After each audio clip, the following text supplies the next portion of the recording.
તો વાત કરીએ વડોદરાની કે જ્યાં વડોદરા શહેરમાં ઇન્ડિયન મેડિકલ એસોસિએશન વડોદરા શાખા દ્વારા આવનારા નવરાત્રી મહોત્સવને ધ્યાનમાં રાખી અને વિશાળ ગરબા મહોત્સવનું આયોજન કરવામાં આવ્યું છે અને જેની શરૂઆત ભૂમિપૂજન વિધિથી કરવામાં આવ્યું હતું ત્યારે ઓપી રોડ ઉપર રિલાયન્સ મોલ પાછળ આવેલા ગ્રાઉન્ડમાં પરંપરાગત વાદ્ય અને મંત્રોચ્ચાર વચ્ચે આ ભૂમિપૂજન કરવામાં આવ્યું હતું। આ પ્રસંગે તબીબી ક્ષેત્રના મહાનુભાવો, શહેરના આગેવાનો અને વિવિધ સમાજના પ્રતિનિધિઓ પણ ઉપસ્થિત રહ્યા હતા।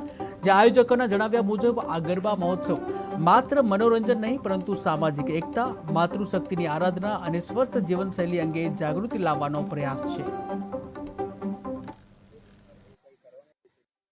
ઇન્ડિયન મેડિકલ એસોસિએશન સતત ત્રીજી વાર 2023-24 અને આ વર્ષે 25માં વિનસ પહલ નવલી નવરાત્રી મહોત્સવનું ભવ્ય આયોજન કરી રહ્યું છે।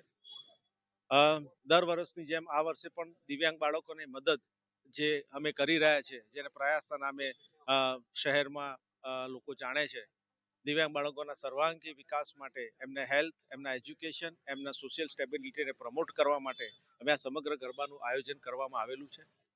સિક્યુરિટીની દ્રષ્ટિએ જોઈએ તો અમે તમામ અમારા 4 ગેટ ઉપર સિક્યુરિટી કમ્પ્લીટ છે, સીસીટીવી કેમેરા છે, 60થી પણ વધારે સિક્યુરિટીની ટીમ અવેલેબલ છે। સીસીટીવી કેમેરા દરેક એંગલમાં મૂકેલા છે। મેડિકલમાં ઇમરજન્સી થાય તો અમે એમ્બ્યુલન્સ સેવા અને મેડિકલનો એક ટેન્ટ પણ રાખેલો છે, જેમાં સ્પેશિયાલિટી ડોક્ટર્સ અવેલેબલ છે।